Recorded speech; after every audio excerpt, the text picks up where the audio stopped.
ഞാൻ പറഞ്ഞു, എടാ ഡാഷ് മോനെ, ഇത് വന്ന് നിന്റെ കാല് ഞാൻ ഓടിക്കണം, നീ എന്താണ് എന്റെ പെണ്ണ് എന്താണ് എന്റെ പെണ്ണ് ഞാൻ പറയുന്നില്ലേ, ബ്ലാക്ക് മെയിൽ ചെയ്തെങ്കിൽ എന്തുകൊണ്ടായാലും കംപ്ലൈന്റ് കൊടുത്തില്ല, ഞാൻ നിങ്ങളുടെ അടിച്ച് സംസാരിക്കുക. ആകാശിനെ ആവശ്യപ്പെട്ടിട്ടുണ്ട്, 1 lakh ചെയ്തിട്ടുണ്ട്, മര്യാദക്ക് ഞാൻ അവിടെ വരും, നീ എന്റെ പെങ്ങളെ അവനെന്താ പറയുന്നത് ഞാൻ കേട്ടുപോലില്ല. അയ്യോ ദേ ഇവനിങ്ങനെ മെസ്സേജ് അയച്ചിട്ടുണ്ട്, ഇവനിങ്ങനെ മെസ്സേജ് അയച്ചിട്ട് അതിന്റെ താഴെ എന്റെ അക്കൗണ്ട് നമ്പർ ഇട്ടിട്ടുണ്ട്.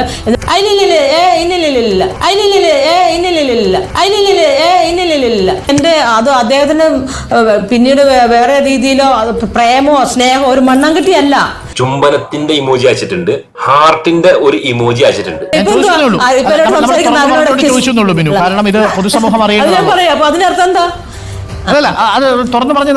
അതെ ഫ്രണ്ട്ലി ആയിട്ട് പിന്നെ ഈ മോൾക്ക് വേണമെങ്കിൽ മോളെ കൊടുക്കും. ഇപ്പോ ഈ സ്ത്രീകൾ ഏത് രൂപത്തിലാണ് സമൂഹത്തിനെയും നിയമത്തിനെയും കോടതികളെയും പോലീസിനെയും ഒക്കെ കയ്യിലെടുക്കുന്നത് എന്ന് കാണിക്കുന്ന ഒരു മകുടോദാഹരണമാണ് ഇപ്പോ ഇന്ന് വന്നിട്ടുള്ളത്. ഇപ്പൊ ഒരു ചാനലിൽ ഒരു നടി വന്നിരുന്നിട്ട് എന്നെ പീഡിപ്പിച്ചെന്ന് പറയുന്നല്ലോ, അതായത് പ്രത്യേകിച്ച് മുകേഷ് എന്ന് പറയുന്ന നടനെതിരെ. ഈ ഒരു നടിയെ മാത്രമല്ല ഞാൻ പറയുന്നത്, മറിച്ച് ഇന്നത്തെ സ്ത്രീകളുടെ അവസ്ഥ എന്താണെന്ന് വളരെ വ്യക്തമാക്കി തരുന്ന ഒരു ഡിബേറ്റ് ആണ് ഈ ഒരു വീഡിയോയിൽ കാണാൻ പോകുന്നത്. അപ്പൊ ഞാൻ ഇങ്ങനെ ഒരു വീഡിയോ ഉണ്ടാക്കുമ്പോൾ സ്വാഭാവികമായിട്ടും ഒരുപാട് ആൾക്കാർ പറയും, നിങ്ങൾ എന്തിനാണ് മുകേഷിനെ സപ്പോർട്ട് ചെയ്യുന്നത്? അപ്പൊ ആദ്യം തന്നെ അത് വ്യക്തമാക്കാം. മുകേഷിനെ ഞാൻ സപ്പോർട്ട് ചെയ്യുന്നില്ല. മുകേഷ് ചിലപ്പം പീഡിപ്പിച്ചിട്ടുണ്ടായിരിക്കാം, പീഡിപ്പിച്ചിട്ടില്ലായിരിക്കാം. അതല്ല ഇവിടുത്തെ വിഷയം. ഇവിടുത്തെ വിഷയം എങ്ങനെയാണ് സ്ത്രീകള് ഈ 14 കൊല്ലം മുമ്പ് 15 കൊല്ലം മുമ്പൊക്കെ എന്നെ പീഡിപ്പിച്ചേ എന്ന് പറയുകയും അതിന് കുറെ നുണകൾ പറഞ്ഞതിന് അതിനുശേഷം ആ നുണകളെ അതിഭയങ്കരമായിട്ട് റിച്ച് ആക്കിയതിനു ശേഷം അത് സമൂഹം വിശ്വസിക്കണം നിർബന്ധിക്കുകയും ചെയ്യുന്ന രീതിയെയാണ് ഞാൻ ഇവിടെ വിമർശിക്കുന്നത്. അപ്പൊ അതിന് കൃത്യമായിട്ടുള്ള ഒരു തെളിവാണ് നിങ്ങൾ കാണാൻ പോകുന്നത്. അതില് റിപ്പോർട്ടർ ചാനലില് അരുൺ കുമാർ എന്ന് പറയുന്ന അവതാരകൻ മിനു മുനീർ എന്ന് പറയുന്ന ആ ഒരു നടിയെ ഇന്റർവ്യൂ ചെയ്യുകയാണ്. കാരണം ഈ ഒരു സ്ത്രീ അതിശക്തമായിട്ടാണ് ഇപ്പോ മുന്നോട്ട് വന്നിട്ടുള്ളത്. മുകേഷ് എന്നെ പീഡിപ്പിച്ചു, അയാൾ ജയിലിൽ പോകണം എന്ന് പറഞ്ഞിട്ട്. അപ്പൊ ഈ ഒരു സ്ത്രീയുടെ കൃത്യമായ ഇരട്ടത്താപ്പും സ്വാർത്ഥതയും പുറത്തേക്ക് ഇങ്ങനെ തികട്ടി വരികയാണ് ഈ ഒരു ഇന്റർവ്യൂല്. അത് കൃത്യമായിട്ട് ഈ ഒരു സ്ത്രീയുടെ വാക്കുകളിൽ നിന്ന് പുറത്തേക്ക് വരികയാണ്. നമുക്ക് ആദ്യത്തെ ഒരു ചെറിയ പോർഷൻ കണ്ടു നോക്കാം. അങ്ങനെ ഫേസ്ബുക്ക് വിലക്കുന്നില്ല. എന്റെ ഫേസ്ബുക്ക് ഇപ്പോഴും ആക്റ്റീവ് തന്നെയാണ്, പക്ഷെ എനിക്ക് ആക്സസ് ഇല്ല, എനിക്കത് ഓപ്പറേറ്റ് ചെയ്യാൻ പറ്റുന്നില്ല. അപ്പൊ എന്നോട് കുറെ പാസ്വേഡ് ഒക്കെ ചോദിച്ചു, ഞാനതൊക്കെ പറഞ്ഞു കൊടുത്തു. എന്റെ പാസ്വേഡ് അതെന്ത് പറ്റി? പാസ്വേഡ് പറഞ്ഞു പോയോ? എന്നോട് പറഞ്ഞു മിനു അതിന്റെ ഒരു അല്ലല്ല പാസ്വേഡ് എന്നോട് അവർ SITക്കാർ അതിന്റെ പാസ്വേഡ് വേണം, ഇതിന്റെ പാസ്വേഡ്. ഞാൻ നന്നായിട്ട് അവരോട് കോപ്പറേറ്റ് ചെയ്തു, എന്റെ പാസ്വേഡൊക്കെ പറഞ്ഞു കൊടുത്തു. പക്ഷെ അവരെന്തെങ്കിലും ഓപ്പറേറ്റ് ചെയ്തോട്ടെ, അവരെന്ത് എവിഡൻസിന് വേണ്ടിയില്ല, ഞാൻ റെഡിയാണ് അവരോട് കോപ്പറേറ്റ് ചെയ്യാൻ. പക്ഷെ തിരിച്ചിത് കിട്ടിയപ്പോൾ എനിക്കിപ്പോൾ ഫേസ്ബുക്ക് ഇല്ലാണ്ടായപ്പോൾ ഇനിയിപ്പോൾ SIT ആണോ ഇതിന്റെ പുറകിൽ വേറെ വല്ലവരുമാണോ, ഇപ്പൊ എന്തൊക്കെയോ നടക്കുന്നുണ്ട്. ആ ഒരു ഫേസ്ബുക്ക് എനിക്ക് കയറാൻ പറ്റുന്നില്ല. ഇന്നലെ 7 മണി തൊട്ട് ഞാനിങ്ങനെ ഫേസ്ബുക്ക് ഞാൻ ലോഗിൻ ചെയ്തു, ഉടനെ ലോഗൗട്ട് ആവുന്നു, ലോഗിൻ ചെയ്യുന്നു, ലോഗൗട്ട് ആവുന്നു. അപ്പോൾ ഞാൻ SIT വിളിച്ച് പറഞ്ഞു, എൻ്റെ ഫേസ്ബുക്ക് എന്ത് പറ്റി, എനിക്ക് ഫേസ്ബുക്കിൽ കയറാൻ പറ്റുന്നില്ല. അപ്പോൾ okay 9 o'clock I'm coming to office, അപ്പോൾ ഞാൻ നോക്കാമെന്ന് പറഞ്ഞു. 9:30 ആവുമ്പോഴത്തേക്കും കംപ്ലീറ്റ് പോയി. അപ്പോൾ ഞാൻ ആകെ വിഷമിച്ചിരിക്കുക. അപ്പോൾ വല്ലാണ്ടൊരു വിഷമം. അതിനിടയ്ക്ക് ഇവർ വരുന്നുണ്ട്, SIT ഇവിടെ വരുന്നുണ്ട്. ഫേസ്ബുക്കിൽ നിന്നാണ് തുടക്കം. അത് ഫേസ്ബുക്കിൽ ഒരുപാട് തെളിവുകൾ ഉണ്ടാവും. മെസ്സേജ് അയച്ചതും കൊമന്റ്സ് ഇട്ടതും ഓരോ വിഷയങ്ങളെ കുറിച്ച് അഭിപ്രായം പറഞ്ഞതും അങ്ങനെ കുറെ സംഗതികൾ ഉണ്ടാവും. അതിൽ നിന്ന് തന്നെ ഏതാണ്ടൊക്കെ ഒരു മനുഷ്യന്റെ സ്വഭാവം മനസ്സിലാക്കിയെടുക്കാം. വല്ല ജോലിയുടെ ഇന്റർവ്യൂവിന് പോയാൽ വരെ ഫേസ്ബുക്ക് പ്രൊഫൈൽ എന്താണെന്ന് ചോദിക്കുന്നത്. എന്തായാലും ഇവിടെ പറയുന്നത് കേട്ടില്ലേ, അതായത് ഫേസ്ബുക്ക് ഉണ്ടായിരുന്നു, അതിപ്പോ പോയി, പാസ്വേഡ് കൊടുത്തിട്ട് പോലും ഓപ്പൺ ആക്കാൻ സാധിക്കുന്നില്ല, അത് ആരോ ഹാക്ക് ചെയ്തു എന്ന അർത്ഥത്തിലാണ് ഈ പറയുന്നത്. ഇനി അത് മുകേഷ് ഹാക്ക് ചെയ്തു എന്ന് പറയാതിരുന്നാൽ മതിയായിരുന്നു. സ്വന്തമായിട്ട് പാസ്വേഡ് തെറ്റിച്ചു കൊടുത്തിരിക്കുകയാണ് ഈ ഒരു അന്വേഷണ സംഘത്തിന്. കാരണം അത് തുറന്നിട്ടുണ്ടെങ്കിൽ കുറേ സംഗതികൾ ഈ സ്ത്രീയുടെ പുറത്തേക്ക് വരും. അപ്പൊ അത് മുൻകൂട്ടി കൊണ്ടാണ് എന്റെ ഫേസ്ബുക്ക് ഒക്കെ പോയി എന്ന് പറയുന്നത്. നമ്മളൊക്കെ ഫേസ്ബുക്ക് ഉപയോഗിക്കുന്ന ആൾക്കാരാണല്ലോ. എവിടെ പോയി? അതൊക്കെ പണ്ടൊക്കെ പറ്റിയിരുന്നു, ഇപ്പൊ തീരെ പറ്റുന്നില്ല. ഫേസ്ബുക്ക് അങ്ങനെ ഹാക്ക് ചെയ്യാനൊന്നും സാധ്യല്ല, അത്രയും സ്ട്രോങ് ആയിരിക്കണം അതിന്റെ സെക്യൂരിറ്റി ഒക്കെ. എന്തായാലും അല്ല, അങ്ങനെ ഫേസ്ബുക്ക് കൊണ്ടാണ് തുടങ്ങുന്നത് തന്നെ, അത് തന്നെ വിശ്വസനീയമല്ല. ഞാൻ ഇന്നും പറഞ്ഞത് മുഴുവൻ സത്യമാണ്, അതിലൊരു മാറ്റവും ഇല്ല, ഒരു പുറകോട്ട് ഒരു സ്റ്റെപ്പ് പോലും പോകത്തില്ല. ആൾക്കാർക്ക് അവരുടെ കുടുംബത്തിൽ പിറന്നവരും എഡ്യൂക്കേറ്റഡ് ആയ ആൾക്കാരൊന്നും ഇത് ഈ പുറത്ത് പറയത്തില്ല, എനിക്ക് നല്ല ഉറപ്പുണ്ട്. പിന്നെ ആരാണ് ഇങ്ങനെയൊക്കെ യൂട്യൂബിന്റെ റീച്ച് കിട്ടാൻ വേണ്ടി അവർ അതുകൊണ്ടായിരിക്കും ജീവിക്കുന്നത്. അപ്പോൾ അവർക്ക് എന്തെങ്കിലുമൊക്കെ ഇങ്ങനെ പറയണില്ല, അവർ ട്രയൽ നടത്തുക. ഇന്നലെ ഒരു പുതിയ ഓർഡർ വന്നു കോടതിയുടെ, അവർ ഇതുപോലെ ട്രയൽ ഒന്നും നടത്താൻ അവർക്കെതിരെ കേസ് എടുക്കുന്നൊക്കെ. ഒരു കഥ പറയാനുണ്ട്. ഒരു ചിത്രകാരൻ ഒരു ചുമരുമ്പോ ഒന്നും വരച്ചില്ല, ഒന്നും വരക്കാതെ അയാൾ പറഞ്ഞു ബുദ്ധിയുള്ളവർക്ക് മാത്രമാണ് ഈ ഒരു ചിത്രം കാണാൻ പറ്റുള്ളൂ എന്ന് പറഞ്ഞു. ബുദ്ധിയുള്ളവർക്ക്. ഉടനെ തന്നെ കുറെ ആൾക്കാർ വന്നിട്ട് പറഞ്ഞു, ആ നല്ല ചിത്രാട്ടോ എന്ന് പറഞ്ഞു. അതുപോലുണ്ട് സ്ത്രീ പറയുന്നത്. അതായത് കുടുംബത്തിൽ പിറന്നവരൊന്നും തന്നെ ഈ സ്ത്രീനെ വിമർശിക്കില്ല എന്ന് പറയുന്നു. അപ്പൊ അതോടുകൂടി എന്തായി, എന്ത് വിഡ്ഢിത്തരം പറഞ്ഞാലും, എന്ത് നുണ പറഞ്ഞാലും, എന്ത് അപവാദം പറഞ്ഞാലും ആരും തന്നെ ഈ സ്ത്രീനെ വിമർശിക്കില്ല. കാരണം എന്താണ്, വിമർശിച്ചാല് കുടുംബത്തിൽ പിറക്കാത്തവരായി മാറിയില്ലേ. അപ്പൊ അങ്ങനത്തെ ഒരു അളവാണ് ഈ സ്ത്രീ അവിടെ എടുക്കുന്നത്. പിന്നെ ഈ സ്ത്രീ പറയുന്നത് യൂട്യൂബർമാർ എന്നിട്ട് ഇങ്ങനെ കോടതി വിചാരണ ചെയ്യാത്രേ. ഈ സ്ത്രീയുടെ കാര്യങ്ങൾ മാത്രമല്ല, വേറെ സ്ത്രീകളുടെ കാര്യങ്ങളൊക്കെ, സ്ത്രീകൾ മാത്രമല്ല ഒരുപാട് കാര്യങ്ങൾ ഇങ്ങനെ വിചാരണ ചെയ്യുകയാണ് എന്ന് പറയുന്നു. സത്യത്തിൽ ഈ യൂട്യൂബർമാർ ആരും തന്നെ ഒന്നും വിചാരണ ചെയ്യുന്നില്ല. എങ്ങനെ വിചാരണ ചെയ്യാനാണ്? യൂട്യൂബ് എന്താ കോടതി ഏറ്റണോ? റിവ്യൂ മാത്രമാണ് ചെയ്യുന്നത്. റിവ്യൂ ചെയ്യാനുള്ള അവകാശം എല്ലാവർക്കും ഉണ്ട്. അതായത് ഒരു അഭിപ്രായം, ആ സ്ത്രീ പറഞ്ഞ ശരിയല്ല, ശരിയാണ്, ആ സ്ത്രീക്ക് ന്യായം കിട്ടണം, ആ സ്ത്രീ ആരിനോ കൊടുക്കാൻ നോക്കുകയാണ്, അല്ലെങ്കിൽ സംഭവങ്ങളെ കുറിച്ചൊക്കെ അങ്ങനെ റിവ്യൂ ചെയ്യാം. അതാണ് യൂട്യൂബർമാർ ചെയ്യുന്നത്. പിന്നെ ഈ യൂട്യൂബർമാർ ക്യാഷ് ഉണ്ടാക്കാൻ വേണ്ടിയിട്ടാണെന്നൊക്കെ പറയുന്നുണ്ട്. ഈ സ്ത്രീ എന്താ ചെയ്യുന്നത്? മുകേഷിനെതിരെ, ജയസൂര്യക്കെതിരെ, മണിൻപിള്ള രാജുക്കെതിരെ ഇങ്ങനെ നടന്ന് പീഡിപ്പിച്ചേ പറയുന്നത് എന്തിനാണ്? അതും ക്യാഷിന് വേണ്ടിയിട്ട് തന്നെയാണ്. അല്ലാതെ ഈ 15 കൊല്ലം മുമ്പത്തെ കാര്യം ഇപ്പൊ പറയേണ്ട ആവശ്യം എന്താണത്? അപ്പൊ താരതമ്യം ചെയ്യുകയാണെങ്കിൽ യൂട്യൂബർമാരാണ് കുറെ കൂടി ഭേദം എന്നാണ് എനിക്ക് തോന്നുന്നത്. ഈ വാട്സപ്പ് ചാറ്റുകൾ ഉണ്ടായിരുന്നോ എന്ന് ചോദിച്ചാല് 2009 വാട്സപ്പ് ചാറ്റുകൾ ഉണ്ടായിട്ടില്ല. പിന്നെന്ന് വെച്ചാല് 2012 ഞാൻ പുള്ളിക്കാരൻ, കാരണം എനിക്ക് പുള്ളിക്കാരനോട് ഒരു ഇടപാടുണ്ടല്ലോ, ഞങ്ങൾ തമ്മിലൊരു ഇടപാടുണ്ട്. അപ്പൊ ഞാൻ എന്നെ അങ്ങനെ അങ്ങ് മറന്നു, എന്നെ പണ്ട് എന്നെ ഉപദ്രവിച്ചത് തന്നെ, എന്നെ പീഡിപ്പിച്ചത് തന്നെ ഓർമ്മയുണ്ടോ? അത് ഞാൻ അയച്ചിട്ടുണ്ട്. വളരെയധികം ശ്രദ്ധിക്കണം സ്ത്രീ പറയുന്നത്. അതായത് ഞങ്ങൾ തമ്മിൽ ഒരു ഇടപാടുണ്ട്. ആര് തമ്മില്? മുകേഷും ഈ സ്ത്രീയും തമ്മിൽ ഒരു ഇടപാടുണ്ട്. ഇത്ര എന്താണ് ഇടപാടെന്ന് വ്യക്തമായിട്ട് അരുൺകുമാർ ചോദിക്കുന്നുണ്ട്. അതിന്റെ മറുപടി കേട്ടില്ലേ? അതായത് എന്നെ പണ്ട് പീഡിപ്പിച്ചിട്ടുണ്ടല്ലോ, അപ്പൊ ആ ഒരു ഇടപാടുണ്ട്. അപ്പൊ പീഡിപ്പിച്ചത് കാരണം ഞാൻ എന്ത് ചോദിച്ചാലും അത് ചെയ്തു തരണം എന്നാണ് പറയുന്നത്. ഇപ്പൊ ഇതിൽ നിന്ന് ഒരു സാധാരണ മനുഷ്യൻ എന്താണ് മനസ്സിലാക്കേണ്ടത് എന്ന് വെച്ചാൽ, ഒരാൾ പീഡിപ്പിച്ചതാണോ സമ്മതിച്ചിട്ട് കിടന്നു കൊടുത്തതാണോ എന്താണെന്നൊന്നും അറിയില്ല, എന്തായാലും പീഡിപ്പിച്ചു എന്ന് തന്നെ കൂട്ടുക. അപ്പൊ ഇങ്ങനൊരു ബാർഗൈൻ ഏതെങ്കിലും സ്ത്രീ നടത്തുമോ? അതും 15 വർഷം നീണ്ട ബാർഗനിങ് ആരും നടത്തുമോ? അപ്പൊ ആ ഒരു ഇടപാടുണ്ട് എന്ന് പറയുന്നു. ഇപ്പൊ 15 വർഷം കഴിഞ്ഞിട്ട് പറയാണ് നമ്മൾ തമ്മിൽ ഒരു ഇടപാടുണ്ട്. ബലാത്സംഖ്യയോട് പറയാണ് ഞങ്ങൾ തമ്മിൽ ഇടപാടുണ്ട്. അതും ജനങ്ങളുടെ മുമ്പിൽ വിളിച്ചു പറയാണ്. പിന്നെ ഞാൻ അന്ന് ഒരു സിംഗിൾ പേരന്റ് ആയിരുന്നു. ഞാൻ സിംഗിൾ പേരന്റ് ആ സമയത്ത്. അപ്പൊ ഞാൻ ഈ കുഞ്ഞുങ്ങളെ അങ്ങോട്ട് പഠിപ്പിക്കുക. അപ്പൊ ഞാൻ കുഞ്ഞുങ്ങൾക്കാണ് പ്രയോറിറ്റൈസ് ചെയ്തത്.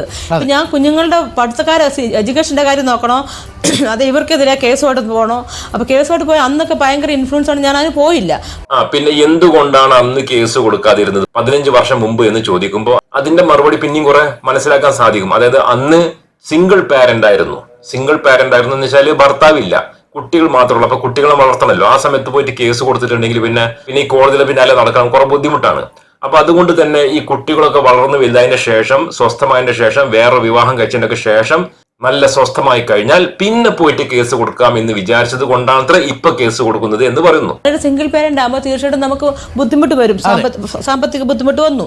അപ്പോ ഞാൻ മോളുടെ ഒരു ഫീസിന്റെ കാര്യത്തിന് വേണ്ടി ഞാൻ പലരോടും ഞാൻ ഹെൽപ്പ് ചോദിച്ചിട്ടുണ്ട്. ആ ചോദിച്ച കൂട്ടർ ഇദ്ദേഹത്തിനോട് ചോദിച്ചത് തെറ്റാണോ? അല്ല, സിംഗിൾ പാരന്റ് എന്നുള്ള ഒരു ജാമ്യം ആദ്യം തന്നെ എടുക്കുകയാണ്.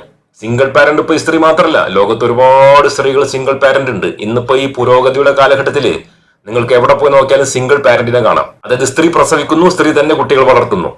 അപ്പൊ അങ്ങനത്തെ ഒരു സിംഗിൾ പാരന്റ് ആണ്. അങ്ങനെ പൈസക്ക് ബുദ്ധിമുട്ട് വന്നപ്പോ നിരവധി പേരെടുത്ത് ചോദിച്ചു. അപ്പൊ ആ കൂട്ടത്തിൽ മുകേഷിനോടും ചോദിച്ചു. മുകേഷ് എന്ന് പറയുന്നത് ഈ സ്ത്രീയുടെ ബന്ധുവല്ല, സുഹൃത്തല്ല, ബലാത്സംഗം ചെയ്ത ഒരാളാണ്, പീഡിപ്പിച്ച ഒരു വ്യക്തിയാണ്. ഇയാൾക്കെതിരെ കേസ് കുറെ കാലം കഴിഞ്ഞ് എന്റെ കുട്ടികളൊക്കെ വളർന്നു വലുതായതിനു ശേഷം കൊടുക്കാം എന്ന് പറഞ്ഞ് എടുത്തു വെച്ച ഒരാളാണ്. ആ ആളിനോട് പൈസ ചോദിക്കാണ് ബുദ്ധിമുട്ട് വരുമ്പോ. അതെന്താണ്? ഈ ഒരു സ്ത്രീക്ക് ഒരുപാട് ബന്ധുക്കളുണ്ട്, ഒരുപാട് കസിൻസ് ഉണ്ട് എന്നൊക്കെ പറയുന്നുണ്ട്. കസിൻസ് ആണെങ്കിൽ ഭയങ്കര ശക്തരാണ്, ആരെയും പോയി ഭീഷണിപ്പെടുത്താനൊക്കെ തക്കതായ ശക്തിയൊക്കെ ഉള്ള കസിൻസ് ആണ്. ഒരുപാട് കസിൻസ് ഉണ്ട്, പിന്നെ മാതാപിതാക്കളുണ്ട്, മാതാപിതാക്കളുടെ ഫാമിലി ഉണ്ട്, അതിനു പുറമെ ഒരുപാട് സുഹൃത്തുക്കളുണ്ട്. അങ്ങനെയൊക്കെ ഉള്ള ഒരു സ്ത്രീ എന്തിനാണ് ഈ ബലാത്സംഗം ചെയ്ത ആളോട് മാത്രം പോയിട്ട് പൈസ ചോദിക്കുന്നത്? എന്നിട്ടോ മറ്റുള്ള ആൾക്കാരോട് ചോദിച്ചപ്പോഴോ ഒറ്റ പൈസ കൊടുത്തില്ല എന്ന് പറയുന്നു. അങ്ങനെ ഒരു സുഹൃത്തും ബന്ധുക്കളും ലോകത്തുണ്ടാവുമോ? ഒരുപാട് ആൾക്കാർ ചോദിച്ചിട്ട് ഒരൊറ്റ പൈസ കൊടുക്കാതെ എന്നിട്ട് അവസാനം ഗതി കെട്ടിട്ട് ഈ ബലാത്സംഗം ചെയ്ത ആളോട് തന്നെ പൈസ ചോദിച്ചു എന്ന് പറയുന്നുണ്ട്. അപ്പൊ അത് തെറ്റ് തന്നെയാണ്. അതൊരു തെറ്റാണോ എന്ന് സ്ത്രീ ചോദിക്കുന്നുണ്ടല്ലോ. ഒരു സംശയമുണ്ട്, അത് തെറ്റ് തന്നെയാണ്. 101% തെറ്റ് തന്നെയാണ്. ആരും പൈസ കൊടുത്തില്ല എന്നുണ്ടെങ്കിൽ എന്താണ്, ബലാത്സംഗം ചെയ്ത ആളോട് പോയിട്ടാണോ പൈസ ചോദിക്കുക? അത് തെറ്റ് തന്നെയാണ്. ഇല്ല, ഞാൻ 25,000 ഞാൻ ചോദിച്ചു. മോളുടെ എങ്ങനെ ഫീസിന് വേണ്ടി അതുകൊണ്ട് അപ്പം തന്നെ പുള്ളിക്കാരൻ ദേഷ്യപ്പെട്ടു, സോറി കേട്ടോ ഞാൻ ടൈറ്റാണ്, ഇത്ര പെട്ടെന്ന് പുള്ളിക്കാരൻ പറഞ്ഞു. അപ്പോൾ എനിക്ക് ഭയങ്കര ഫീൽ ചെയ്തു, അയ്യോ എന്നെ പീഡിപ്പിച്ച ആളും കൂടെയാണ്, എന്നിട്ടും ഒരു കൊച്ചിന്റെ അതുപോട്ടെ എനിക്ക് മെമ്പർഷിപ്പ് തന്നില്ല പോട്ടെ. ബലാത്സംഗം ചെയ്ത ഒരാളോട് 25,000 രൂപ ചോദിക്കുന്നു, അയാൾ തരുന്നില്ല. അത് ഭയങ്കര വിഷമായിരുന്നു. വിഷമമാവാൻ കാരണം എന്താണ്? കാരണം ഒരു കൊച്ചു കുട്ടിയുടെ കാര്യം പറഞ്ഞപ്പോ പോലും ഇങ്ങനെ മുഖം തിരിച്ചു. അല്ല ഞാൻ ചോദിക്കട്ടെ, ആ കുട്ടിയുടെ പിതാവാണോ ഈ മുകേഷ് എന്ന് പറയുന്നത്? ആ മുകേഷ് ഉണ്ടാക്കിയ കുട്ടിയാണോ അത്? ഇങ്ങനെ ചോദിക്കുമ്പോ പൈസ എടുത്ത് കൊടുക്കാൻ അത് ഭയങ്കര വിഷമമായി. അതോടൊപ്പം തന്നെ ഈ അമ്മ സംഘടനയിൽ മെമ്പർഷിപ്പ് കൊടുക്കാത്തൊരു സംഭവം ഉണ്ട് അത്രേ. അത് ഇപ്പോഴല്ല അതൊക്കെ പുറത്തു വരുന്നത്. ആ ഒരു മെമ്പർഷിപ്പും കൊടുക്കാത്തതിന് അതും വലിയൊരു വിഷമമായിട്ട് ഇങ്ങനെ നിൽക്കുകയാണെന്നാണ് പറയുന്നത്. അന്ന് പുള്ളിക്കാരോട് ചോദിച്ചു, പുള്ളി അപ്പൊ തന്നെ എടുത്ത് എന്നെ ആക്ഷേപിക്കുന്ന പോലെ അന്ന് ഭയങ്കര അതിലും വലിയ വേദനയായിപ്പോയി. ഞാൻ ഇങ്ങനെ ചോദിച്ചു, അപ്പൊ എന്റെ മോള് അടുത്ത് ഫ്രണ്ടിൽ ഇരിപ്പുണ്ട്, എന്റെ ഡ്രൈവറും ഇരിപ്പുണ്ട്, അവരുടെ മുമ്പ്. അപ്പൊ എനിക്കൊരു 25,000 കുറവുണ്ട്, എന്നെ ഒന്ന് സഹായിക്കുമോ? ഞാൻ വളരെ പ്ലീഡിങ് ആണ് ചെയ്തത്, റിക്വസ്റ്റ്. ഒരു സിംഗിൾ പേരന്റെ വിഷമം നിങ്ങൾക്ക് മനസ്സിലാവുമെന്ന് എനിക്കറിയത്തില്ല. അത്രയും ബുദ്ധിമുട്ട് ഞാൻ ചോദിച്ചപ്പോൾ ഒട്ടനെ കൂടെ പറഞ്ഞു, സോറി കേട്ടോ ഞാൻ ഇച്ചിരി ടൈറ്റ് ആണെന്ന് പറഞ്ഞു. അപ്പോൾ എനിക്ക് അത് മനഃപൂർവ്വം, അപ്പോൾ എനിക്കൊന്നും പെട്ടെന്ന് ഐ ഫെൽറ്റ് വെരി ബാഡ്. അപ്പോൾ ഞാൻ പറഞ്ഞു ഓക്കെ സോറി കേട്ടോ, ചോദിച്ചിട്ട് സോറി കേട്ടോ എന്ന് പെട്ടെന്ന് വെച്ചു. സിംഗിൾ പാരന്റിന്റെ വിഷമം നിങ്ങൾക്കറിയുമോ? ഭയങ്കര വിഷമാണത്. പിന്നെ ശ്രദ്ധിക്കേണ്ട ഒരു കാര്യമുണ്ട്, 25,000 രൂപ ബലാത്സംഖ്യയോട് ചോദിക്കാൻ കേട്ടോ. അതേസമയം ഡ്രൈവർ ഉണ്ട്. ഡ്രൈവർ എന്തിനാണ്? കാറിന്റെ ഡ്രൈവർ. അപ്പൊ കാറും ഉണ്ട്, അതുപോലെ തന്നെ വേലക്കാരുണ്ട്, വീടുണ്ട്, എല്ലാ സാധനവും ഉണ്ട്. പിന്നെ അതോടൊപ്പം തന്നെ ഈ മകളിനെ ചേർക്കുന്നത് വലിയൊരു സ്കൂളിൽ. പക്ഷെ 25,000 രൂപ ഭയങ്കര കുറവാണ്. ഇതൊക്കെ എങ്ങനെയാണ് വിശ്വസിക്കുക? ഇതൊക്കെ വല്ല പാവാടത്താങ്ങികളൊക്കെ വിശ്വസിക്കായിരിക്കും, വേറെ ഒരാളും ഇതൊന്നും വിശ്വസിക്കൂല. ഇനി അങ്ങനത്തെ ഒരു 26,000 കുറഞ്ഞു തന്നെ കൂട്ടുക. ഡ്രൈവർ ഉണ്ട്, കാറുണ്ട്, അതിൽ പെട്രോൾ അടിക്കണം, അങ്ങനെ കറങ്ങി നടക്കണം, ഒക്കെ സംഗതി ശരി. ഇനി ഒരു 25,000 രൂപ കുറവുണ്ടെങ്കിൽ തന്നെ ഈ ബലാത്സംഗം ചെയ്ത ആളോട് തന്നെ എന്തിനു ചോദിക്കുന്നു? എന്നിട്ടോ അയാൾ തരാത്തുമ്പോൾ വിഷമമാവുന്നുണ്ട്. എന്നിട്ട് ഇവനിങ്ങനെയൊക്കെ ചെയ്തു. എന്നിട്ട് എനിക്ക് മെമ്പർഷിപ്പ് തരാമെന്ന് പറഞ്ഞ് എനിക്ക് ഇത് എന്താ ചെയ്യേണ്ടത്? അപ്പം നമുക്ക് നമ്മളെ പീഡിപ്പിച്ച ഒരു വിഷമം നമുക്ക് ഉള്ളിൽ കിടക്കുവാണ്. മുകേഷിനെ ഫോൺ വിളിച്ചത് എന്റെ നമ്പരിൽ നിന്നാണോ ഇവന്റെ നമ്പരിൽ നിന്നാണെന്ന് എനിക്കറിയത്തില്ല. പക്ഷെ ഇവൻ വിളിച്ച് നല്ല ചീത്ത പറഞ്ഞു. ആദ്യം ഇവൻ എന്റെ ഫോണിൽ നിന്ന് എടുത്തിട്ട് മെസ്സേജ് അയച്ചു. എന്നിട്ട് പറഞ്ഞു, മുകേഷ് ഏട്ടാ, അതായത് ഞാൻ പറഞ്ഞ കാര്യങ്ങളൊക്കെ, നിങ്ങളെ മെമ്പർഷിപ്പ് തരാന്ന് പറഞ്ഞ് എന്നെ പീഡിപ്പിച്ചതൊക്കെ ഓർമ്മയുണ്ടോ? എന്നെ നിങ്ങളുടെ ഫ്ലാറ്റിൽ കൊണ്ടുപോയത് ഓർമ്മയുണ്ടോ? അങ്ങനെ ഒരു മെസ്സേജ് ഇവൻ എന്റെ ഫോണിൽ നിന്ന് അയച്ചു. ഇടയ്ക്കിടയ്ക്ക് പറയുന്നുണ്ട്, എന്റെ ഉള്ളിൽ പീഡിപ്പിച്ച ഒരു വിഷമം കിടക്കുന്നുണ്ട്. എപ്പോഴും പറയുന്നുണ്ട് 15 കൊല്ലമായിട്ട് ഈ വിഷമം ഇങ്ങനെ കിടക്കുകയാണ്. പക്ഷെ എന്നാലും മുകേഷിനോടാണ് എല്ലാ സഹായവും അഭ്യർത്ഥിക്കുന്നത്. അതിനുശേഷം ഈ ഒരു അന്വേഷണ സംഘം ഉണ്ടല്ലോ, ഇപ്പൊ ഈ രൂപീകരിച്ച അന്വേഷണ സംഘം, ഇതിന്റെ യാഥാർത്ഥ്യം കണ്ടുപിടിക്കാൻ വേണ്ടിയിട്ട്. അപ്പൊ അവർ കണ്ടുപിടിച്ചു, വാട്സപ്പ് വഴി ഈ മുകേഷിനോട് 1 ലക്ഷം രൂപ ചോദിച്ചിട്ടുണ്ടെന്ന് ഇപ്പൊ കണ്ടുപിടിച്ചു. ഈ സ്ത്രീ ഇപ്പൊ ഒരുപാട് ഇന്റർവ്യൂവിൽ വന്നിട്ടോ ഇതിന്റെ മുമ്പേ. ആ സമയത്തൊന്നും പറയാത്ത ഒരു കഥ ആയിട്ടാണ് വന്നിരിക്കുകയാണ്. കാരണം ഇപ്പൊ പിടിക്കപ്പെട്ടല്ലോ 1 ലക്ഷത്തിന്റെ കാര്യം. 1 ലക്ഷം രൂപ ചോദിച്ചിട്ടുണ്ട്, അത് സത്യത്തിൽ ബ്ലാക്ക് മെയിലിംഗ് ആണോ എന്താണെന്നറിയില്ല. അപ്പൊ അതിന് ഒരു കൗണ്ടർ ആയിട്ട് ഒരു കഥ ആയിട്ട് വന്നിരിക്കുകയാണ്. ഈ സ്ത്രീയുടെ മൊബൈൽ ഫോണിൽ നിന്ന് വാട്സപ്പ് ഉപയോഗിച്ചുകൊണ്ട് ഈ സ്ത്രീ അല്ലത്ര ഈ 1 ലക്ഷം രൂപ ചോദിച്ചത്. പിന്നെ ആരാ ചോദിച്ചത്? കസിൻ, ശക്തനായ കസിനൊക്കെ ഉണ്ട്. ആളെ തല്ലാനും കൊല്ലാനൊക്കെ റിലേറ്റുള്ള ഒരു വ്യക്തിയാണ്. പക്ഷെ 25,000 രൂപ കൊടുക്കാൻ മൂപ്പർക്കും പറ്റൂല, അതിൽ മുകേഷ് തന്നെ വേണം. അങ്ങനെ 1 ലക്ഷം രൂപ ചോദിച്ചത് ഈ സ്ത്രീ അല്ല, ഈ സ്ത്രീയുടെ ഫോൺ ഉപയോഗിച്ചുകൊണ്ട് ആ കസിൻ അയച്ചത്ര മെസ്സേജ്. കാരണം ഈ കസിനോട് മുഴുവൻ കഥ പറഞ്ഞു, എങ്ങനെയാണ് പീഡിപ്പിച്ചത് എന്നൊക്കെ പറഞ്ഞത്രേ. 15 വർഷം മുമ്പ് എന്നെ പീഡിപ്പിച്ച ഒരു വ്യക്തിയാണ് മുകേഷ് എന്ന് പറഞ്ഞപ്പോ ദേഷ്യം പിടിച്ചിട്ട് മൂപ്പര് അപ്പം തന്നെ മെസ്സേജ് അയച്ചു, മര്യാദക്ക് നിന്നോ, മര്യാദക്ക് 1 ലക്ഷം അയച്ചിട്ടില്ലെങ്കിൽ നിന്റെ പണി തീർക്കുന്നു പറഞ്ഞിട്ട് അങ്ങനെ ഒരു മെസ്സേജ് അയച്ചു എന്നാ പറയുന്നത്. അങ്ങനെയാണ് മെസ്സേജ് പോയത്, അല്ലാതെ ഈ സ്ത്രീ അയച്ചതൊന്നല്ല എന്ന് നമ്മളൊക്കെ വിശ്വസിച്ചു കൊള്ളുക. ബിബിനാണ് അവൻ അയച്ചു. അപ്പൊ ഇച്ചിരി കഴിഞ്ഞപ്പോഴത്തേക്ക് എന്തോ ഓരോ ഒച്ചയൊക്കെ കേട്ടപ്പോഴത്തേക്ക് ഞാൻ ഇങ്ങനെ ഓടി വന്നപ്പോഴത്തേക്ക് ഇവരെ കണ്ണൊക്കെ ചുമന്നിരിക്കുന്നു. ഞാൻ പറഞ്ഞു എന്താ എന്ന് പറഞ്ഞു. അപ്പൊ ഇവൻ പറയാ, ഞാൻ കൊടുത്തിട്ടുണ്ട് അവനിട്ട്. ഞാൻ പറഞ്ഞു എന്ത്? മുകേഷിനെ ഞാൻ വിളിച്ചു. എന്നിട്ട് അപ്പം അവൻ പറയാം, ഞാൻ പറഞ്ഞു എടാ ഡാഷ് മോനെ, ഇതൊക്കെ വന്ന് നിന്റെ കാല് ഞാൻ ഓടിക്കണം, നീ എന്താണ് എൻ്റെ പെണ്ണ്, എൻ്റെ പെങ്ങളെ നീ ചെയ്ത്. അങ്ങനെ ഇവ കുറെ ഇവൻ്റെതായ ലോക്കൽ ഭാഷ ശരിക്കും കൊണ്ട് പറഞ്ഞപ്പോൾ ഞാനിങ്ങനെ പറഞ്ഞു, ശേ അത് വേണ്ടിയിരുന്നില്ല, നിനക്കോടുന്ന ഫോൺ കിട്ടിയോ? ഞാൻ ചേച്ചിയുടെ ഫോണിൽ നിന്ന് ഫോൺ എടുത്തു, നമ്പർ എടുത്തു. അപ്പം ഞാൻ ചോദിച്ചു, നീ എൻ്റെ ഫോണിൽ നിന്നാണോ, നീ ആരുടെ ഫോണിൽ നിന്ന് വിളിച്ചേ? അപ്പോൾ അവൻ പറഞ്ഞു എൻ്റെ ഫോണിൽ. എനിക്കറിയില്ല എൻ്റെ ഫോണിൽ നിന്നാണോ അവൻ വിളിച്ചത്, പക്ഷെ ഞാൻ മിണ്ടിയിട്ടില്ല, എനിക്കറിയത്തില്ല. പക്ഷെ ഇപ്പം കോടതി പോകുമ്പം ഈ മെസ്സേജ് ആരുടെ ഫോണിൽ നിന്നാണ് പോയേക്കുന്നത്? എൻ്റെ ഫോണിൽ നിന്നല്ലേ. കണ്ടില്ലേ, ഒരു നുണ പറഞ്ഞു കഴിഞ്ഞാൽ 100 നുണ കൂടെ പറയേണ്ടി വരും. അതാണ് ഇവിടെ സംഭവിക്കുന്നത്. അതായത് ഈ സ്ത്രീയുടെ ഫോൺ എടുത്തിട്ട് ഈ വിപിൻ എന്ന് പറയുന്ന ഈ ഒരു കസിൻ മുകേഷിനെ വിളിച്ചു എന്ന് പറഞ്ഞല്ലോ. അതിനുശേഷം ഇങ്ങനെ കണ്ണൊക്കെ ചോന്നിരിക്കാത്രേ.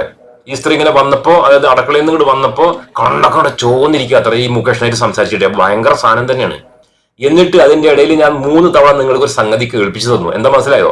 അതായത് വിപിൻ പറഞ്ഞു, എന്റെ പെണ്ണിനെ നീ എന്താടാ ചെയ്തത്? ശ്രദ്ധിക്കണം, എന്റെ പെണ്ണിനെ പെട്ടെന്ന് തന്നെ ആ സ്ത്രീ മാറ്റി പറയാണ് എന്റെ പെങ്ങളെ എന്നാക്കി മാറ്റി. ഇത് ആ സ്ത്രീക്ക് വന്ന തെറ്റാണോ അതോ യാഥാർത്ഥ്യം പറഞ്ഞതാണോ അതൊക്കെ നിങ്ങൾ തന്നെ മനസ്സിലാക്കിയാൽ മതി. എന്ന് വെച്ചാല് ഈ സ്ത്രീനെ ആരോ വെച്ചുകൊണ്ടിരിക്കുന്നുണ്ട്. അപ്പൊ അയാള് ദേഷ്യം പിടിച്ചിട്ടാണ് അയച്ചത് എന്ന രൂപത്തിലേക്കാണ് ഈ പറയുന്നത്. എന്നിട്ട് അങ്ങനെ അയച്ചതിന് ശകാരിച്ചു. ഈ ഒരു തെളിവാണ് ഇപ്പൊ കോടതിയിൽ കാണിക്കുന്നത് എന്നൊക്കെ പറഞ്ഞിട്ട് അത് മെല്ലെ കണ്ട് തല ഉരാനുള്ള പരിപാടിയാണ്. പക്ഷെ മനസ്സിലാക്കേണ്ടത് ഇന്നത്തെ ഈ ഡിജിറ്റൽ കാലത്തില് ഒരാളുടെ ഫോണിൽ നിന്ന് ഒരു മെസ്സേജ് പോയിട്ടുണ്ടെങ്കിൽ അതിന്റെ ഉത്തരവാദി അയാൾ തന്നെയാണ്. വേറെ ഒന്നും പറഞ്ഞിട്ട് കാര്യമില്ല. അയാൾ ഫോൺ എടുത്ത് കീണ്ടെടുത്ത് ഒന്നും പറഞ്ഞിട്ട് കാര്യമില്ല. അയാൾ തന്നെയാണ് അത് അയച്ചത്. ഒരു സംശയം വേണ്ട. കാരണം ഈ ഒരു സ്ത്രീയുടെ വീട്ടിൽ എന്ത് നടക്കുന്നു നമുക്കറിയില്ലല്ലോ. ഇപ്പൊ തലവരാൻ വേണ്ടിയിട്ട് പറയാനുള്ളതൊക്കെ ശരിക്കും ന്യായം നോക്കുകയാണെങ്കിൽ ഈ സ്ത്രീ തന്നെയാണ് ആ ഒരു മെസ്സേജ് 1 ലക്ഷം രൂപ എനിക്ക് തന്നിട്ടില്ലെങ്കിൽ ഇന്നെ ശരിയാക്കും എന്നുള്ള മെസ്സേജ് ഈ സ്ത്രീ തന്നെയാണ് അയച്ചിട്ടുള്ളത്. മിനു ഇങ്ങനെ പൈസ ചോദിച്ചോ ബ്ലാക്ക് മെയിൽ? അപ്പൊ ഞാൻ പറയുന്നില്ലേ, ബ്ലാക്ക് മെയിൽ ചെയ്തെങ്കിൽ എന്തുകൊണ്ടായാലും കംപ്ലൈന്റ് കൊടുത്തില്ല. ഞാൻ നിങ്ങളുടെ അടുത്ത് സംസാരിക്കുക. ആകാശിനെ ആവശ്യപ്പെട്ടിട്ടുണ്ട്, 1 ലക്ഷം ചെയ്തിട്ടുണ്ട്. മര്യാദക്ക് ഞാൻ അവിടെ വരും. നീ എന്റെ പെങ്ങളെ അവനെന്താ പറഞ്ഞു ഞാൻ കേട്ടുപോലില്ല. അവൻ പറഞ്ഞു ഞാനിങ്ങനെ അവന്റെ ഫോണിൽ നിന്ന് അയച്ചു പറഞ്ഞപ്പോഴും ഈ സേവന്റ് എന്നെ വിളിച്ചപ്പോ പിന്നെ എന്റെ മൈൻഡ് ഡൈവേർട്ട് ആയിപ്പോയി. അത് കഴിഞ്ഞിട്ട് അവൻ അങ്ങോട്ട് പോവുകയും ചെയ്തു. അല്ല, ഈ സ്ഥലത്തും രണ്ടാമതും ഈ സ്ത്രീ വീണ്ടും പറഞ്ഞ് ശ്രദ്ധിച്ചോ, എന്റെ പെണ്ണിനെ നീ എന്താ ചെയ്തത്? പെട്ടെന്ന് മാറ്റിയിട്ട് വീണ്ടും എന്റെ പെങ്ങളെ നീ എന്താ ചെയ്തെന്നാക്കി. എന്ന് വെച്ചാൽ ഇതൊന്നും അറിയാതെ വരുന്ന തെറ്റല്ല. ഈ സ്ത്രീക്ക് ആരോഗ്യോ ബന്ധങ്ങളൊക്കെ ഉണ്ട്. അതാണ് ഈ പെണ്ണ് വരുന്നത്. പിന്നെ ഇവിടെ ശ്രദ്ധിച്ചില്ലേ, അടക്കള ഉണ്ട്, വേലക്കാരി ഉണ്ട്, എല്ലാവരും ഉണ്ട്. പക്ഷെ 1 ലക്ഷം രൂപ വേണേനും. അപ്പൊ ഇത് ബ്ലാക്ക് മെയിലിംഗ് തന്നെയാണ്. അല്ലാതെ ഇത്രയും പൈസയും കാര്യങ്ങളൊക്കെ ഉണ്ട്. കുട്ടികളൊക്കെ ഇപ്പൊ വലുതായി. ഇതിപ്പോഴത്തെ സംഭവമാണ്. കുട്ടികളൊക്കെ വലുതായി, MBA ഒക്കെ പഠിക്കുന്നു, എന്തിനൊക്കെ പഠിക്കുന്നു. പിന്നെ ഭർത്താവ് ഉണ്ട്, ഇപ്പോ എല്ലാതും ഉണ്ട്. അതിനുശേഷം എന്തിനാണ് 1 ലക്ഷം രൂപ ചോദിക്കുന്നത്? പീഡിപ്പിച്ച കാര്യം ഇനി കസിൻ തന്നെ വിളിച്ചൊന്ന് കൂട്ടുക. അങ്ങനെയാണെങ്കിൽ അതിന്റെ ഇടയിൽ പൈസ വേണം പാടില്ലല്ലോ. നിന്നെ ശരിയാക്കും പറഞ്ഞിട്ട് അവിടെ ചെന്ന് ഭീഷണിപ്പെടുത്തി 2 കൊടുക്കല്ലേ ചെയ്യേണ്ടത്. അതൊന്നും ചെയ്യാതെ പൈസ ചോദിച്ചതിൽ നിന്ന് വളരെ വ്യക്തമാണ് ഇത് അന്ന് പീഡിപ്പിച്ചില്ലേ, നിന്നെ ഞങ്ങൾ നാണം കെടുത്തും എന്ന് പറഞ്ഞിട്ട് ഇപ്പോ ബ്ലാക്ക് മെയിൽ ചെയ്തത് തന്നെയാണ്. 2013 25,000 രൂപ ചോദിച്ചു, 2022 1 ലക്ഷം രൂപ കസിൻ ചോദിച്ചു. ഈ 2 ചോദ്യമേ ഉണ്ടായിട്ടുള്ളൂ. 2 തവണ മാത്രമേ സഹായം ചോദിച്ചിട്ടുള്ളൂ. അത്രേ ഉള്ളൂ. ഇതിലൊന്നും ഞാൻ ചോദിച്ചത് ആ മോളുടെ ഫീസ് മാത്രമേ ഞാൻ ചോദിച്ചിട്ടുള്ളൂ. പിന്നെ ഇത് മെസ്സേജ് ആയിട്ട് അയച്ചിട്ടുണ്ടാവൂലേ? 25,000 രൂപ അല്ല 1 ലക്ഷം രൂപ വേണം എന്ന് ആവശ്യപ്പെട്ട് മെസ്സേജ് ആയിട്ട് അയച്ചു. അത് പിന്നീട് മിനു കണ്ടു. മിനു കണ്ടപ്പോൾ മിനു പിന്നെ മുകേഷ് വിളിച്ചു പറഞ്ഞു ഇത് ഞാൻ അയച്ചതല്ല, ഇത് കസിൻ അയച്ചതാണ്, അത് കാര്യമാക്കരുതെന്ന് പറഞ്ഞു. അല്ലല്ല, ഞാൻ അത് കേക്കേ, ഞാൻ കാണുന്നത് എപ്പോഴാണെന്ന് അറിയോ? കഴിഞ്ഞ ആഴ്ചയാണ് ഞാൻ കാണുന്നത്. ഞാൻ പറയുന്നത് ഇതെന്താ ഞാൻ ബ്ലാക്ക് മെയിൽ ചെയ്യുന്നത്, ഞാൻ എൻ്റെ ഫോണിൽ നിന്ന് മെസ്സേജ് അയച്ചേക്കുന്നത്. ഞാൻ പെട്ടെന്ന് മുകേഷിന്റെ ചാറ്റ് കഴിഞ്ഞ ആഴ്ചയാണ് ഞാൻ എടുത്ത് നോക്കുന്നത്. 2 മെസ്സേജ് മാത്രമേ അയച്ചിട്ടുള്ളൂ കേട്ടോ ബലാത്സംഗിക്ക്. അതിനും പുറമെ 2022 ഈ 1 ലക്ഷം രൂപ ചോദിച്ചത്. അത് സ്വന്തം ഫോണിലത്തെ മെസ്സേജ് കഴിഞ്ഞ ആഴ്ച എടുത്ത് നോക്കിയത്. എങ്ങനെ ഇതൊക്കെ വിശ്വസിക്കും എന്നുള്ള ചിന്തിച്ചു നോക്കിയേ.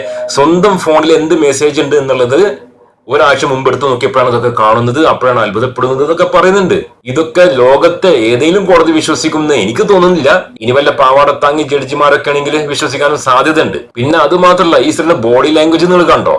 അതായത് ഈ സ്ത്രീ പറയുന്നത് അടിച്ചേൽപ്പിക്കാനുള്ള പരിപാടിയാണ്. അതാണ് അങ്ങനെ വായൊക്കെ പൊളിച്ച് ഇങ്ങനെ കിടന്ന് ആടുന്നത്. അപ്പൊ വളരെ വ്യക്തമാണ്, ഞാൻ നേരത്തെ പറഞ്ഞതുപോലെ തന്നെ ഒരു നുണ മറക്കാൻ 100 നുണ പറയേണ്ടതായിട്ട് വരും എന്നുള്ള കാര്യം. അയ്യോ, ഇവനിങ്ങനെ മെസ്സേജ് അയച്ചിട്ടുണ്ട്. ഇവനിങ്ങനെ മെസ്സേജ് അയച്ചിട്ട് അതിന്റെ താഴെ എന്റെ അക്കൗണ്ട് നമ്പർ ഇട്ടിട്ടുണ്ട്. എന്നിട്ട് അതിന്റെ താഴെ 1 ലക്ഷം. മിനുവിന്റെ അക്കൗണ്ട് നമ്പർ കസിൻ മെസ്സേജ് എന്റെ ഫോണിൽ അക്കൗണ്ട് നമ്പർ കസിൻ അറിയാമായിരുന്നോ? കസിൻ ഇട്ടു. അറിയാം. പിന്നെ കള്ള എന്തൊരു ചോദ്യം ചോദിക്കുമ്പോഴും അതിന് തല ഒരാൾ നന്നായിട്ട് ഈ സ്ത്രീക്ക് അറിയാം. അക്കൗണ്ട് നമ്പർ കസിൻ അറിയാം. പിന്നെ നേരത്തെ ഈ സ്ത്രീ പറഞ്ഞത് കസിൻ വിളിച്ചു പറഞ്ഞു എന്നാണ്. എന്താടാ ഏതാടാന്നൊക്കെ വിളിച്ചു പറഞ്ഞു, കണ്ണൊക്കെ ചുവന്ന കളറിലായി എന്നാണ് ആദ്യം പറഞ്ഞത്. ഇപ്പൊ പറയുന്നത് മെസ്സേജ് അയച്ചു, ഇപ്പോഴാണ് മെസ്സേജ് കണ്ടത് എന്നൊക്കെ പറയുന്നുണ്ട്. ഒക്കെ കൺഫ്യൂസിംഗ് ആണ്. അതിനുശേഷം പിന്നീട് എപ്പോഴെങ്കിലും ചാറ്റിംഗ് ഉണ്ടോ? ആ ചാറ്റിന്റെ ലിസ്റ്റിൽ വേറെ എന്തെങ്കിലും ചാറ്റ് ഇത് കഴിഞ്ഞാൽ പിന്നെ ചാറ്റ് ഉണ്ടായിട്ടില്ല?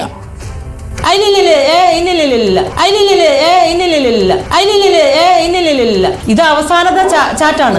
ഇവിടെയാണ് ശ്രദ്ധിക്കേണ്ടത്. എല്ലാ ക്ലൈമാക്സും ഇവിടെയാണ് കിടക്കുന്നത്.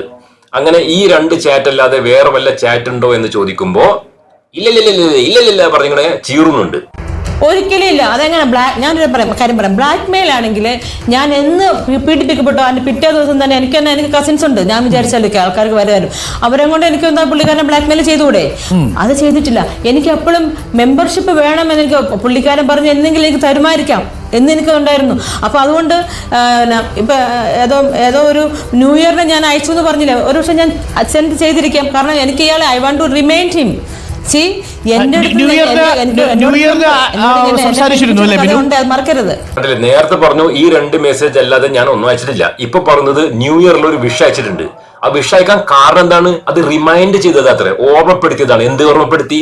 എന്നെ നിങ്ങൾ അന്ന് പീഡിപ്പിച്ചതല്ലേ എന്ന് റിമൈൻഡ് ചെയ്യാന് wish you happy new year എന്ന് ഏതെങ്കിലും സ്ത്രീകളായിക്കോ, സ്ത്രീയല്ല ഏതെങ്കിലും പുരുഷന്മാരായിക്കോ, ഏതെങ്കിലും ഭ്രാന്തന്മാരായിക്കോ ഇല്ല എന്നതാണ് മനസ്സിലാക്കേണ്ടത്. പിന്നെ ഇതിൽ തന്നെ പറയുന്നുണ്ട് എനിക്ക് കസിൻസ് ഉണ്ട്, ആ കസിൻസിനൊക്കെ കൂട്ടിപ്പോയിട്ട് എനിക്ക് ബ്ലാക്ക് മെയിൽ ചെയ്യാമായിരുന്നു. പക്ഷെ ആ കസിൻസ് 25,000 റുപ്യ കൊടുക്കൂല. ആ 25,000 റുപ്യക്കും ബലാത്സംഗം ചെയ്ത മുകേഷിന്റെ കാല് തന്നെ പിടിക്കണം. ഇത് എവിടുത്തെ ന്യായമാണ്? ലോകത്ത് വേറെ ആരുമില്ലേ? മുകേഷ് മാത്രമേ ഉള്ളൂ. അപ്പൊ ഇതിൽ നിന്ന് തന്നെ മനസ്സിലാക്കാം നമുക്ക് ഇവിടെ പീഡനമോ ബലാത്സംഗമോ ഒന്നും നടന്നിട്ടില്ല. 15 വർഷം മുമ്പത്തൊക്കെ സംഭവം ആരാണ് ഇപ്പോൾ പറയാ? അപ്പൊ എന്താന്ന് വെച്ചാൽ ഇപ്പോ ഈ ഒരു ഹേമ കമ്മിറ്റി വന്ന ഉടനെ തന്നെ ഇതിൽ ചാടി വീണ് എന്നെ പീഡിപ്പിച്ചെന്ന് പറഞ്ഞിട്ടില്ലെങ്കിൽ പിന്നെ ഇതുപോലെ എല്ലാ ചാനലിലും വന്നിരുന്നിട്ട് ഇന്റർവ്യൂ കൊടുക്കാൻ പറ്റുമോ? ഇല്ലല്ലോ.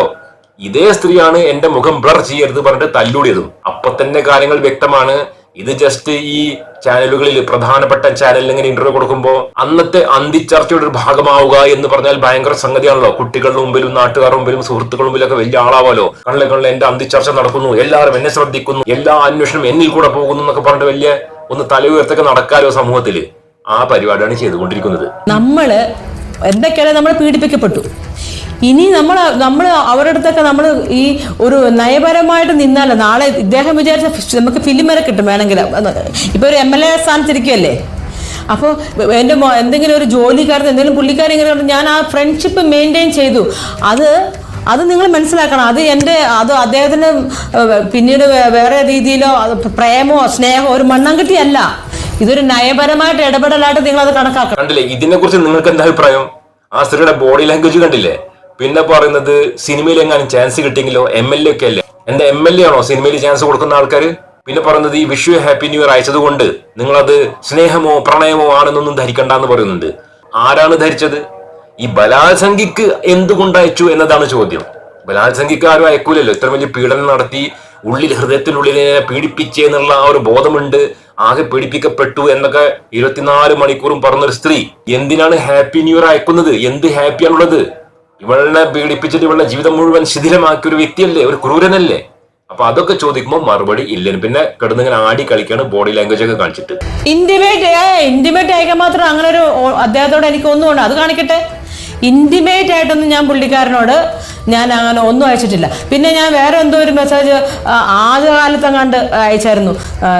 സോമന മുകേഷേട്ടൻ ഇതൊക്കെ കളാം, സരിത ചേച്ചിയായിട്ട് നിങ്ങൾ ഒരുമിച്ച് ജീവിക്കുക സരിത ചേച്ചി. അങ്ങനെ അരുൺകുമാർ വളരെ വ്യക്തമായി ചോദിക്കുന്നുണ്ട്. ഇന്റിമേറ്റ് ആയിട്ടുള്ള, അതായത് വളരെ വ്യക്തിപരമായിട്ടും ഒരു ലൈംഗിക ചുവയോ അല്ലെങ്കിൽ പ്രണയ ചുവയോ ഉള്ള എന്തെങ്കിലും ഒരു മെസ്സേജ് അയച്ചിട്ടുണ്ടെന്ന് ചോദിക്കുമ്പോൾ നിങ്ങൾ തന്നെ കേട്ട് കഴിഞ്ഞു, അങ്ങനൊന്നും അയച്ചിട്ടേ ഇല്ല.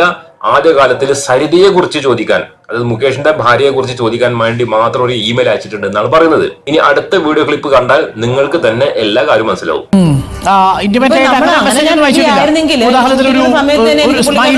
ചുംബനത്തിന്റെ ഒരു സ്മൈലി അയച്ചിട്ടില്ല.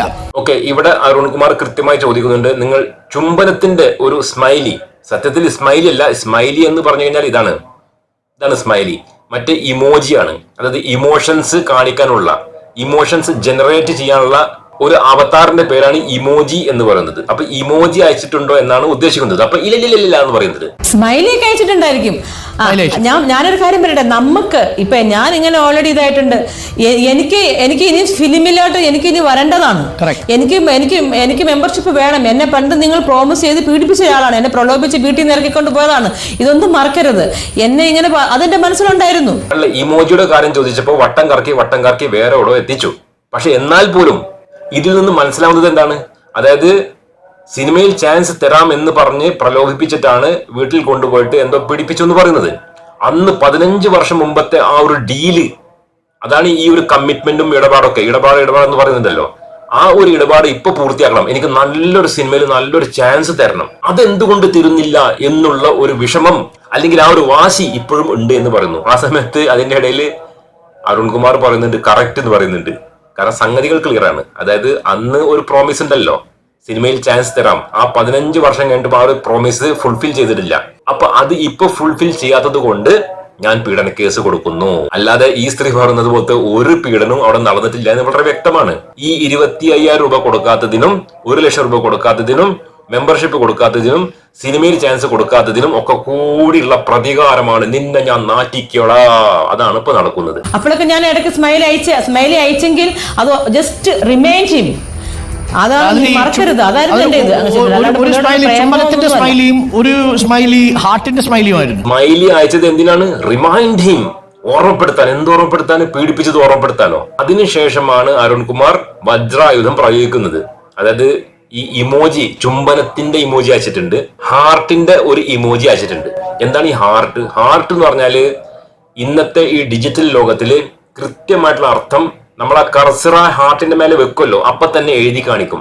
ഹാർട്ട് എന്ന് വെച്ചാൽ ഐ ലവ് യു എന്നാണ്. വേറെ ഒരു അർത്ഥം അതിനില്ല. പിന്നെ ചുംബനത്തിന്റെ ഇമോജി അയച്ചു കഴിഞ്ഞാൽ അതിന്റെ അർത്ഥം ഐ കിസ് യു എന്ന് തന്നെയാണ്. വേറെ ഒരു അർത്ഥമില്ല. അതല്ല എന്നുണ്ടെങ്കിൽ എത്രയോ ഇമോജി അവിടെ കിടക്കുന്നുണ്ട്. അതൊക്കെ ഒഴിവാക്കിക്കൊണ്ട് ചുംബനത്തിന്റെ ഇമോജി, ഹാർട്ടിന്റെ ഇമോജി അയക്കണമെന്നുണ്ടെങ്കിൽ തീർച്ചയായിട്ടും അത് എന്താണ് എന്ന് എല്ലാവർക്കും കൃത്യമായിട്ട് മനസ്സിലാവും. ഒരു സാധാരണ മനുഷ്യന് മനസ്സിലാവും. പക്ഷെ അവിടെയും ഈ സ്ത്രീട്ട് വട്ടം കറക്കാണ്. കേട്ടു നോക്കി. ഞാനൊരു കാര്യം പറയട്ടെ, ഞാൻ എല്ലാവർക്കും ഇത് അയക്കാറുണ്ട്. ഇപ്പൊ എനിക്കൊരു വാട്സപ്പ് ഗ്രൂപ്പ് ഉണ്ട്, വാട്സപ്പ് ചാനല്. ആ ചാനലിനകത്ത് നിങ്ങൾ നോക്കിയാൽ നമ്മൾ എല്ലാവരും ഉണ്ട്, കുറെ പേര്, എല്ലാം ഫ്രണ്ട്സ് ആണ്. ഞാൻ എല്ലാവർക്കും ഗുഡ് നൈറ്റ് കേട്ടോ. എന്നിട്ടും നമ്മൾ ഉമ്മ അതിന്റെ ഒരു എന്താണ് ഐക്കോണ, എന്താ പറയാ, അത് അയക്കുമ്പോ നമ്മൾ സ്ട്രേറ്റിലല്ല കൊടുക്കുന്നത്. അതെന്റെ ഒരു സ്നേഹപ്രകടനം. That's all. അതിനെ നിങ്ങൾ ലെസ്റ്റ് ആയിട്ട് കണക്കാക്കരുത് പ്ലീസ്.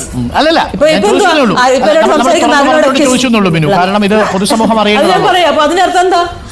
അതെ, ഫ്രണ്ട്ലി ആയിട്ട് ഇപ്പൊ ഞാൻ ഈ മോൾക്ക് വേണമെങ്കിൽ മോളെ കൊടുക്കും. അതെന്റെ ഒരു സ്നേഹപ്രകടനം. അതിന് പ്രേമമായിട്ടോ കാമമായിട്ടോ കാണരുത്. ഈ സ്ത്രീ എങ്ങനെയാണ് റൂട്ട് മാറ്റിയത്? അതായത് ഹാർട്ടും ചുംബനും അയച്ചത് നിങ്ങൾ കാമാസക്തി ആയിട്ട് കൂട്ടരുത് എന്ന് പറയുന്നു. ആരാണ് കൂട്ടിയത്? ഈ പറയുന്ന ചുംബനത്തിന്റെയും ഹാർട്ടിന്റെയും അർത്ഥം നമുക്ക് മനസ്സിലായി കഴിഞ്ഞു.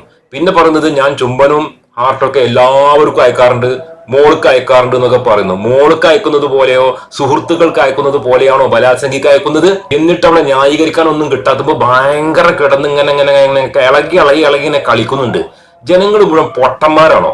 ഞാൻ ഈ ഒരു സ്ത്രീനെ മാത്രം പറയില്ല, ഇത് തന്നെയാണ് ഇപ്പോ ഈ സമൂഹത്തിൽ വന്നിട്ട് എന്നെ പീഡിപ്പിച്ച് പറഞ്ഞ എല്ലാ സ്ത്രീകളുടെ അവസ്ഥ ഇത് തന്നെയാണ്. അതാണ് നിങ്ങൾ എന്റെ കഴിഞ്ഞ വീട്ടിലൊക്കെ കണ്ടത്. 25,000 രൂപ ആദ്യം ചോദിച്ചു, പിന്നീട് 1,00,000 രൂപ കസിൻ ചോദിച്ചു. ഒരു രൂപയും തന്നിട്ടില്ല. ഒരു രൂപ പോലും മിനുവിന് പുള്ളിയെ കൊണ്ട് ഗുണം ഉണ്ടായിട്ടില്ല. ഇല്ല, ഒരു 5 പൈസ അവിടെ ഗുണം ഉണ്ടായിട്ടില്ല. പിന്നെ എനിക്ക് അന്ന് ഞാൻ മിണ്ടാണ്ടിരുന്നത് എൻ്റെ മക്കളുടെ ഭാവി ഒന്നും ഞാൻ മിണ്ടാണ്ടിരുന്നത്. പിള്ളേരുടെ കാര്യത്തിന് വേണ്ടി എനിക്ക് എപ്പോഴെങ്കിലും മെമ്പർഷിപ്പിന്റെ കാര്യം എനിക്കുള്ളായിരുന്നു. മെമ്പർഷിപ്പ് അത്ര ഉള്ളായിരുന്നു. പക്ഷെ ഇവർ തരാൻ. പക്ഷെ ഇന്ന് എൻ്റെ കുട്ടികൾ പഠിച്ച് കണ്ടില്ലേ ഇപ്പൊ ഇവിടെ എത്തിയ അവസാനം. അതായത് അരുൺകുമാർ കൃത്യമായി ചോദിക്കുന്നുണ്ട്, ഒരൊറ്റ പൈസയും ഈ മുകേഷ് തന്നില്ലെന്ന് ചോദിക്കുമ്പോൾ പൈസ തന്നിട്ടുമില്ല, മെമ്പർഷിപ്പ് തന്നിട്ടുമില്ല. അപ്പൊ ഇതിന്റെ ഒക്കെ അടിസ്ഥാനമായിട്ടുള്ള എന്താണ് കാരണം? ഈ പീഡിപ്പിച്ച ഈ 2 സംഗതി കൊടുക്കാത്തത് കൊണ്ടാണ്. ഇപ്പൊ പിന്നെ കുട്ടികൾ വലുതായി, സിനിമയിൽ നിന്ന് ഔട്ടായി, ഇനിയിപ്പോ ഒന്നും നോക്കാനില്ല. കാരണം ഏതായാലും സിനിമയിലും ചാൻസ് കിട്ടാൻ പോകുന്നില്ല. അപ്പൊ പിന്നെ നമുക്ക് ഈ 15 വർഷം മുമ്പത്തെ ഇടപാട്, ആ ഇടപാട് വെച്ചിട്ട് ഒരു പീഡന കേസ് ഉണ്ടാക്കിയിട്ട് മുകേഷിനെ മാക്സിമം നാറ്റിക്കുക, അങ്ങനെ ഇല്ലാതാക്കുക. അതാണ് ഇപ്പൊ എനിക്ക് ചെയ്യാൻ കഴിയുള്ളൂ, അത് ഞാൻ ചെയ്യുന്നു എന്ന അർത്ഥത്തിലാണ് ഈ പറയുന്നത്. ഞാനൊരു കാര്യം ചോദിക്കട്ടെ, ഇത്രയും പീഡിപ്പിച്ച ഒരാളായിട്ടും കുട്ടിയുടെ ഒരു ഫീസ് കാര്യം പോലും ചോദിച്ചിട്ടും ഇയാളെ സഹായിക്കാൻ എത്ര ക്രൂരനാണെന്ന് ഓർത്ത് നോക്കി. ഒന്നും മനസ്സിലാക്കിയല്ലേ? സഹായിക്കണോ വേണ്ടിയോ? അയാൾക്ക് കടമയില്ലേ? തിരിച്ചൊരു ചോദ്യം, ഇങ്ങനെ ക്രൂരമായി പീഡിപ്പിച്ച ഒരാളോട് എങ്ങനെ പൈസ ചോദിക്കാൻ ചോദിച്ചു എന്നൊരു ചോദ്യം ചില ചോദിക്കുന്നുണ്ട്. എന്താണ് നിങ്ങൾക്ക് തോന്നുന്നതൊക്കെ കണ്ടിട്ട്? ക്രൂരമായി പീഡിപ്പിച്ച ഒരാൾക്ക് ഈ സ്ത്രീയുടെ കുട്ടികൾക്ക് ഒരു 26 രൂപ കൊടുക്കാനുള്ള ഒരു കടമയില്ല എന്നാ പറയുന്നത്. എന്ത് കടമ? ബലാത്സംഗിക്ക് എന്ത് കടമ? ബലാത്സംഗം ചെയ്തിട്ട് ഉണ്ടായ കുട്ടിയാണോ അത് കടമ ഉണ്ടാവാന്? എന്നിട്ട് അവസാനം പറഞ്ഞിട്ടില്ലേ ദൈവം ഇതിന് കൊടുക്കുന്നു. ഇതൊക്കെ കണ്ടിട്ട് നിങ്ങൾക്ക് എന്താ തോന്നുന്നത്? ഈ രൂപത്തിലാണ് ഇന്നത്തെ ഈ സമൂഹത്തിലെ പീഡനം കാര്യങ്ങളൊക്കെ നടക്കുന്നത്. എന്തായാലും അവസാനം ഈ അരുൺകുമാർ ചോദ്യം ചോദിക്കുന്നുണ്ട്. അതൊരു വല്ലാത്ത ചോദ്യമായിട്ടാണ് എനിക്ക് തോന്നിയത്. കേട്ടു നോക്കി. ഞാൻ ഇയാളെ അപ്പൊ അത് ഞാൻ സഹായം ചോദിച്ചപ്പോൾ എനിക്ക് മനസ്സിലായി what A cruel person he has. അപ്പൊ ഒന്നുകൂടെ നമുക്ക് 25,000 രൂപ മിനുവിന്റെ ഒരു ബുദ്ധിമുട്ട് വന്ന സാഹചര്യത്തിൽ 25,000 രൂപ മിനുവിന് തന്നിരുന്നെങ്കിൽ മിനു ഒരു പക്ഷേ ഈ കേസുമായിട്ടോ ഇങ്ങനെ വെളിപ്പെടുത്തലൊന്നും മുതിരില്ലായിരുന്നു അല്ലേ? കണ്ടില്ലേ, അതാണ് അവസാനത്തെ ചോദ്യം. കാരണം ഇത്രയും നേരം സംസാരിച്ചപ്പോൾ അതിൽ നിന്നൊക്കെ മനസ്സിലായി വരുന്നത് ഈ സ്ത്രീ ആവർത്തിച്ച് പറയുന്നത് 25,000 രൂപ തന്നില്ല, എന്റെ മകളുടെ ഫീസ് അതേപോലെ തന്നെ മെമ്പർഷിപ്പും തന്നില്ല. അപ്പൊ തീർച്ചയായിട്ടും ഈ ഒരു ചോദ്യം ചോദിക്കല്ലോ. അപ്പൊ ഈ രണ്ട് സംഗതി തന്നിട്ടുണ്ടായിരുന്നെങ്കിൽ ഇന്ന് ഈ പീഡന കേസ് കൊടുക്കില്ലായിരുന്നു അല്ലേ? വല്ലാത്തൊരു ചോദ്യം തന്നെയാണ്. അത് കൃത്യമായൊരു ചോദ്യമാണ്. അതിന് സ്ത്രീ നേരത്തെ കണ്ടതുപോലെ കിടന്ന് വള വള വള വള എന്ന് പറഞ്ഞിട്ട് ഇങ്ങനെ കിടന്ന് ആടി കളിക്കുന്നുണ്ട്.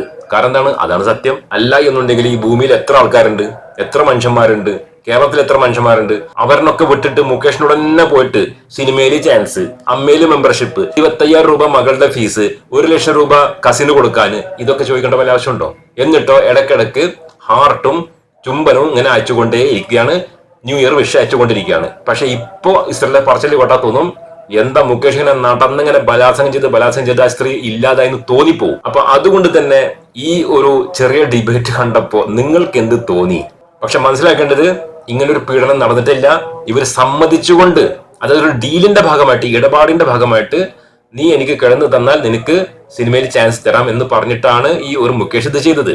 സമ്മതിച്ചിട്ട് ചെയ്തിട്ടുണ്ടെങ്കിൽ പിന്നെ അത് ബലാത്സംഗത്തിൽ വരില്ല എന്നതാണ് മനസ്സിലാക്കേണ്ടത്. ഇനി വരുന്നുണ്ടെങ്കിൽ തന്നെ ആ നിയമം മാറ്റിയിട്ട്, എത്രയും പെട്ടെന്ന് മാറ്റിയിട്ട് അത് ബലാത്സംഗം അല്ല എന്ന് എഴുതി ചേർക്കണം നിയമത്തിൽ. ഇല്ലാന്നുണ്ടെങ്കിൽ ഇപ്പോ ഏതൊരു സ്ത്രീ വന്നിട്ട് 20 കൊല്ലം മുമ്പ് പീഡിപ്പിച്ചു, 60 കൊല്ലം മുമ്പ് പീഡിപ്പിച്ചു എന്നൊക്കെ പറഞ്ഞു വരാൻ സാധ്യതയുണ്ട്. പിന്നെ അത് മാത്രമല്ല, ഈ പീഡനത്തിന്റെ ഡെഫിനേഷൻ എത്രയും പെട്ടെന്ന് ഇന്ത്യയിൽ മാറ്റിയിട്ടില്ല എന്നുണ്ടെങ്കിൽ ജയിലൊക്കെ പുരുഷന്മാരെ കൊണ്ട് നിറയും.